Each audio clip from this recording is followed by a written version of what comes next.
Obrigado, irmão, por ter aceitado participar desse projeto. E esse projeto nada mais é do que uma sessão de vídeos onde eu tento elucidar alguns temas para os médicos que se formaram no exterior e desejam prestar o processo de revalidação, né? Que o mais conhecido deles é o oficial do governo brasileiro, é o Revalida. E durante a minha preparação na faculdade e também conversando com alguns colegas, agora depois do término da, da faculdade, eu percebi que muitos têm ainda ah, aquela velha ideia de que se precisa estudar 10, 12 horas por dia para conseguir um resultado favorável, que é a aprovação no Revalida. E muitos deles também usam algumas medicações que, assim, têm alguns prós, alguns contras, mas a maioria são de uso indiscriminado de substâncias que realmente fazem mal, né? Que estimulam muito e toda estimulação excessiva gera algum transtorno, né? Mas primeiramente eu gostaria que você fizesse uma apresentação sua, falar um pouco quem você é e para a gente dar seguimento a esse projeto. Claro.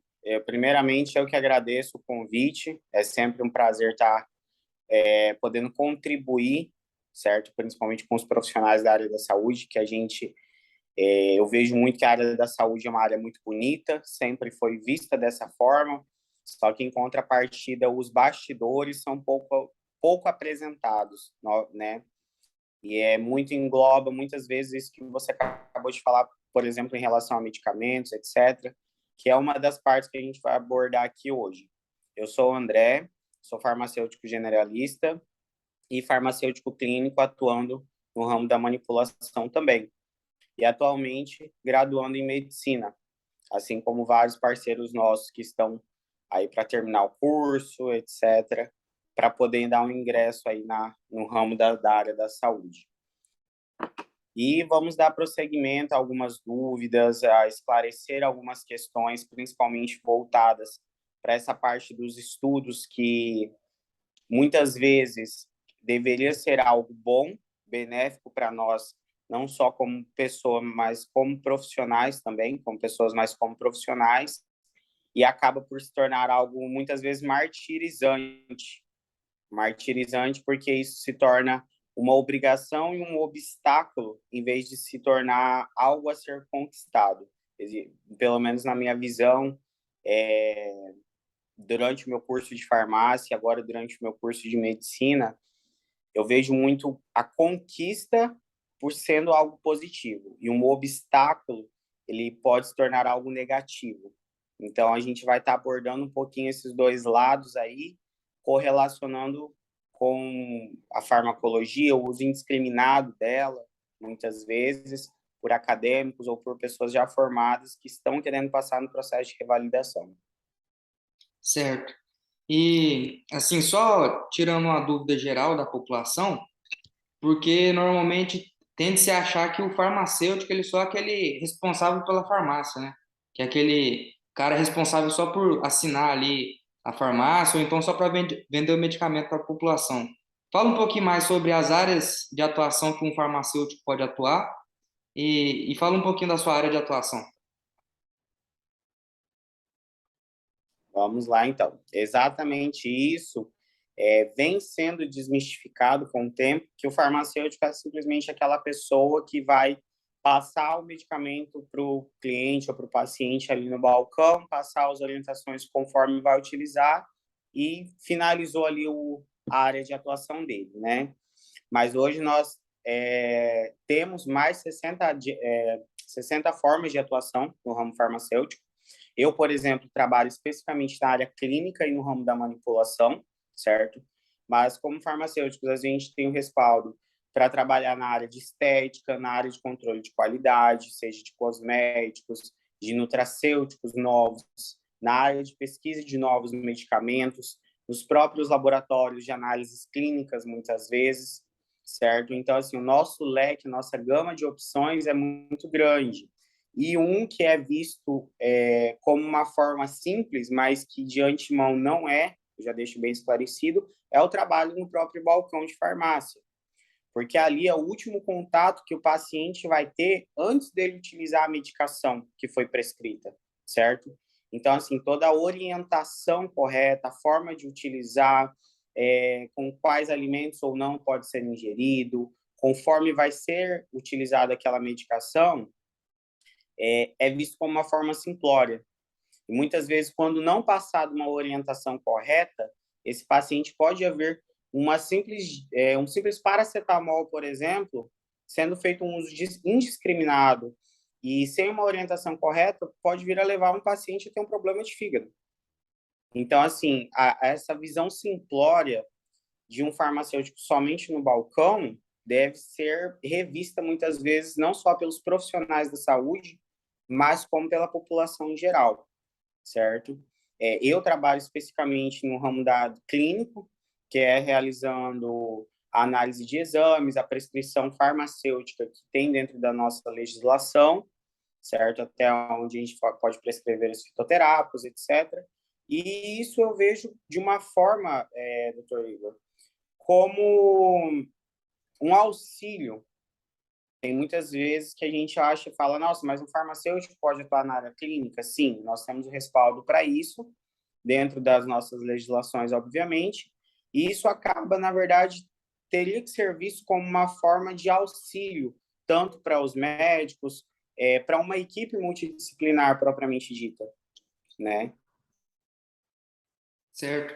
E voltando àquele tema principal da nossa conversa de hoje, essas pessoas que fazem esse uso indiscriminado de medicações, como por exemplo a Ritalina, que é assim, muito disseminada principalmente entre os concursandos e o pessoal que vai prestar algum tipo de prova, realmente existe alguma referência entre isso que a pessoa ingere com o aumento da performance cognitiva? Realmente tem algum benefício desse uso dessa medicação para poder aumentar o foco, aumentar algum tipo de performance durante o processo de se preparar para uma prova?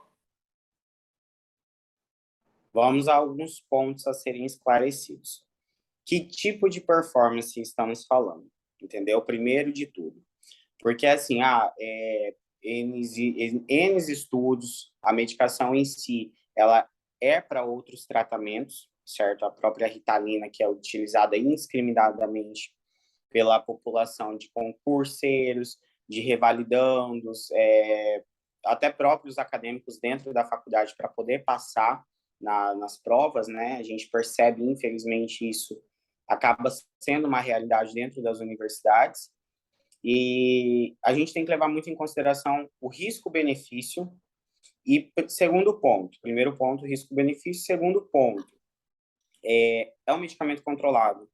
Então, assim, se eu estou tendo acessibilidade a essa medicação sem o devido acompanhamento médico, sem as devidas instruções do farmacêutico e do próprio médico, tá correto? A gente já começa com essas duas perguntas. Pelo fator de que a Ritalina, vamos dar um foco nesse ponto que você citou. Nós sabemos que os contra-efeitos dela são inúmeros, certo? Como, por exemplo, uma pessoa que ela já tem um grau de ansiedade elevado, se ela faz a utilização para um estudo, querendo dar um foco mais nesse estudo, querendo vir a ter mais concentração, o aprendizado mais rápido para poder eliminar aquela prova, em alguns casos pode até acontecer sim. Não vamos dizer que não, porque a gente sabe que pode, como área da saúde, a gente pode saber que isso pode acontecer. Só que os inúmeros contra-efeitos disso, de um uso de uma forma indiscriminada, porque tem pessoas que vão lá, tomam 2 comprimidos para fazer uma prova. Nem sempre essa dose vai te causar o benefício que você quer. Esse é o primeiro ponto. O segundo ponto é os malefícios, os contra-efeitos que isso pode causar são bem maiores do que os benefícios que isso pode te trazer, certo? Então, assim, gente, medicação é coisa séria, precisa de um acompanhamento, precisa ser realizado exames, consulta, para saber se aquela medicação você realmente pode estar utilizando.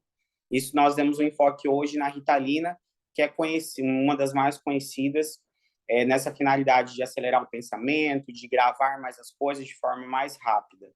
Só que lá na frente isso pode te prejudicar no seu sistema nervoso central tanto simpático quanto parasimpático, certo? Devido a, por exemplo, a gente vê muitos casos de tremores, tonturas, sendo provocado pelo uso indiscriminado desse caso. E volto a repetir um caso simples, mas de real importância, pessoas que têm problema com ansiedade, depressão, esses sintomas sendo utilizados com ela pode, infelizmente, vir a ser mais acentuado ainda. Certo. Que também está muito em alta o uso dos nootrópicos, né? Que alguns são considerados fitoterápicos porque não necessitam necessariamente de uma prescrição médica para ser utilizado. E mais nesse lado da utilização desses medicamentos que são considerados as drogas da inteligência, existe realmente algum remédio, algum composto que ele seja realmente assim comprovadamente cientificamente que ele aumenta a capacidade intelectual ou que pelo menos diminua a exaustão mental ou alguma coisa que contribua para o processo de aprendizagem?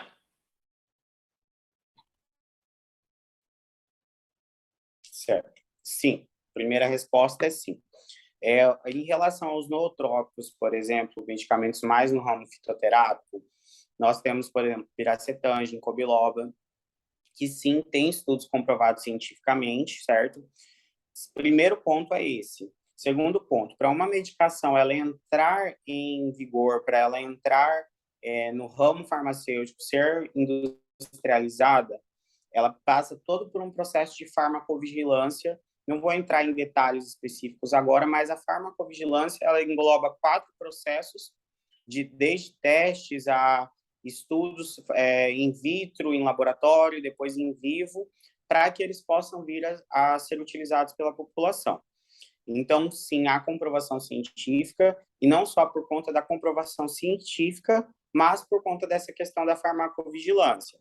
Só que volto a repetir, não é porque são medicamentos fitoterápicos que nós devemos fazer uso indiscriminado. O uso, é um medicamento natural, então eu posso usar de forma tranquila, posso usar assim à vontade. Não. Procure sempre a orientação de um farmacêutico e de um médico, principalmente, certo? Para que possa ser prescrito de maneira correta a dose que você tem necessidade e se aquela medicação, mesmo sendo fitoterápica, não pode vir a utilizar, a te causar alguns malefícios. Às vezes você tem alergia, ou muitas vezes, por exemplo, o ginkgo biloba atua na parte da cognição cerebral, mas ele também é um vasodilatador. Então, se aquele paciente pode vir a ter um problema de pressão ou coração, já não é tão indicado, mesmo sendo fitoterápico.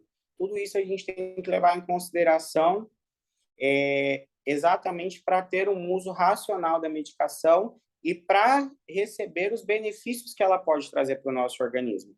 Porque, assim, muitas vezes eu falando dessa forma, mas toda medicação, então, vai trazer malefícios para o meu organismo? Não, não é dessa forma. Só que a gente tem que levar todo em consideração o histórico do paciente, as interações medicamentosas, se aquele paciente já consome outros medicamentos ou não, a interação medicamentosa que isso pode causar, certo? E volto a repetir, agora voltando um pouquinho para o ramo dos revalidandos, dos acadêmicos ou dos próprios concurseiros. Muitas das vezes a gente sofre pressão, eu falo a gente agora falando como acadêmico, de ter que corresponder à expectativa de passar naquela matéria. E a gente acaba, vamos me englobar junto, para não sermos indiligentes. A gente acaba englobando uma pressão em excesso que muitas vezes, se a gente for parar para analisar, não tem tanta necessidade. A gente pode sim ter um bom desempenho, a gente pode desenvolver bem as nossas funções cerebrais, fazendo uma boa atividade física, tendo uma boa alimentação, consumindo bastante água, tendo uma boa regulação de sono, e a medicação em si, ela vir como um coadjuvante para melhorar, sempre levando em consideração tudo isso que eu citei.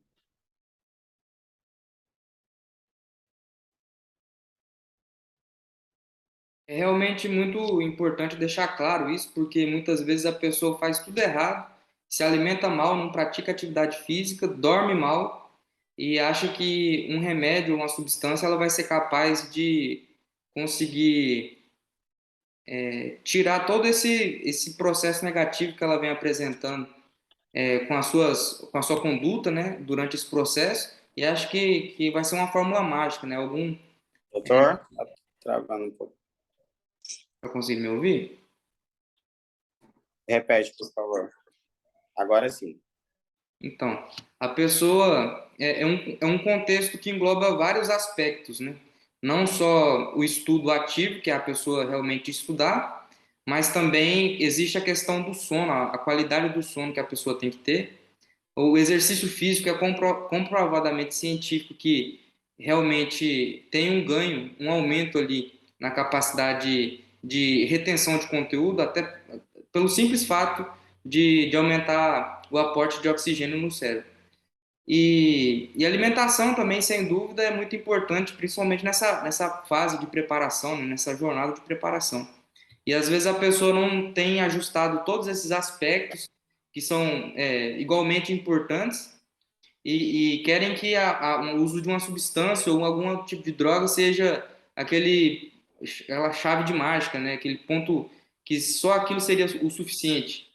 Importante ressaltar também que você mencionou ali sobre a questão da Anvisa e um tempo atrás eu acompanhei uma entrevista com o João Adib, que é o CEO da CIMED, que é uma das maiores empresas farmacêuticas do Brasil, e ele estava falando que a Anvisa é do centro regulador de maior rigor do mundo, perdendo apenas para os Estados Unidos, que é a FDA, porque ela tem um critério de avaliação Exato. muito rigoroso em relação a todo medicamento que é disponibilizado para comercialização no Brasil. Ou seja, se algum medicamento ele está nas prateleiras das farmácias, ele está sendo comercializado no Brasil, é porque ele passou por um crivo de uma agência reguladora altamente competente e que fez todas as análises, é, todas as implementações de segurança que são cabíveis naquele produto. Mas é claro que sempre tem que ter é, o aconselhamento médico de um profissional de qualidade para saber se aquela substância, aquela droga é realmente necessária e também saber dosar, né? Saber, igual você falou sobre a interação medicamentosa, porque às vezes a sinergia de um medicamento com outro pode aumentar a potência de um ou diminuir a potência do outro, e tem que tomar muito em conta isso. Eu gostaria de deixar essa parte final para você fazer as suas considerações finais sobre esse tema e deixar claro aqui a importância do uso correto dessas medicações, que podem sim, como você falou, aumentar o desempenho, mas se a pessoa já estiver fazendo tudo certo, né? Não adianta querer fazer tudo errado e achar que uma coisa só seria o suficiente para poder aumentar o seu desempenho. Exato. Então, só pegando rapidamente um gancho no que você acabou de citar, essa parte da Anvisa, da Agevisa, que são os órgãos fiscalizadores aqui no Brasil, uma grande ressalva, exatamente poucas coisas, eu não diria que a gente perde, mas que nós podemos vir a aprender com a FDA, certo? São pouquíssimas coisas mesmo, porque a Anvisa é um órgão extremamente competente aqui no Brasil, tanto que ela está englobada diretamente no SUS e em N fatores, não somente voltado para essa parte da farmaco, mas em fiscalização de laboratórios, de hospitais e afins. Mesmo entrando em vigor uma medicação após todos os testes clínicos, in vitro e in vivo, que são realizados, a Anvisa ela ainda faz esse processo de análise de como vai ser essa medicação ao decorrer de anos utilizada pela população. Houve algum probleminha, 10 pacientes registraram em uma cidade, 10 pacientes registraram uma alergia ou alguma toxicidade àquele medicamento. Em outro estado, mais 15 pacientes registraram também. Eles vão colhendo essas informações, que inclusive isso também é um dos critérios que um farmacêutico deve sempre estar levando em consideração.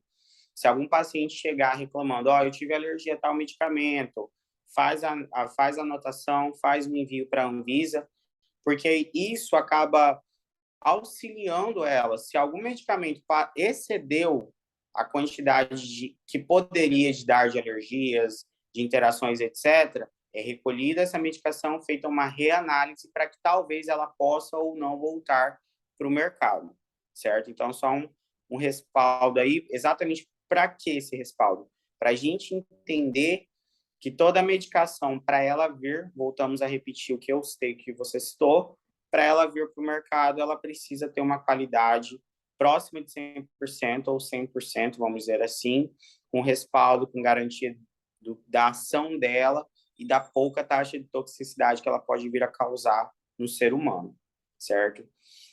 Diante de tudo isso que a gente conversou, quero deixar aqui a minha ressalva para todos os estudantes, revalidandos, concurseiros, acadêmicos, enfim. Vamos procurar o lado benéfico de tudo, desde uma alimentação saudável a um sono regulado, onde sono a gente sabe que realizamos produções de vários hormônios ali, principalmente para o nosso cérebro, que são importantes para que a gente possa ter um melhor desempenho nos nossos estudos. Vamos ter o conhecimento de que, se eu passei 6 anos estudando, por exemplo, no exterior, nós temos sim, vocês têm sim capacidade de sobra, tá? Todo o conhecimento adquirido ao longo do curso de medicina ou ao longo de outros cursos que outras pessoas possam vir a ter feito antes do curso de medicina não é tirado de vocês, tá? Todos nós temos capacidade, quem se empenha, independente da onde venha ter estudado, eu creio que todas as faculdades nos dão suporte quando a gente vai atrás, quando a gente quer realmente estudar, quando a gente realmente quer ser um bom profissional para trazer saúde para a população, quando a gente tem vocação para isso.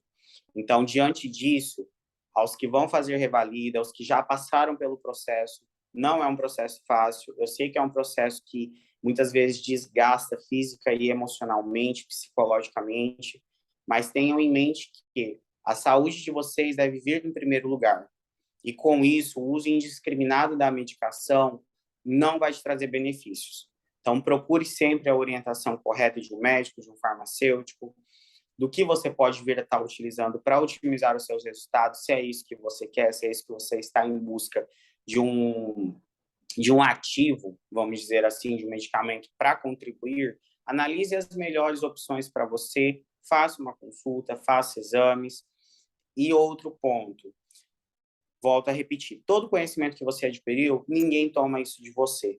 Então, tenha consciência da sua capacidade, tenha consciência de tudo que você se esforçou, de tudo que você passou para chegar até aqui.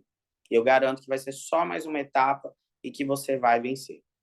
E eu agradeço de antemão novamente o convite do Dr. Igor por estar aqui, por estar falando um pouquinho da minha experiência para vocês.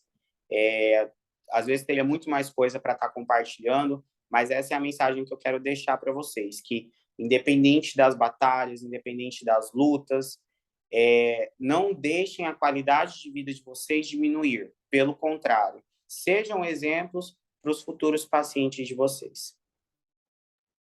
Muito obrigado, doutor André, pela contribuição. E eu te espero num novo episódio aí desse tipo de conversa, né, dessa entrevista, para poder agregar mais para os nossos mentorandos e auxiliar também nessa jornada, né, que, como você falou, não é fácil, mas com uma estratégia correta, uma mentalidade certa, uma execução bem feita, é realmente possível de alcançar esse objetivo. Muito obrigado. Eu que agradeço pelo convite. Boa sorte a todos.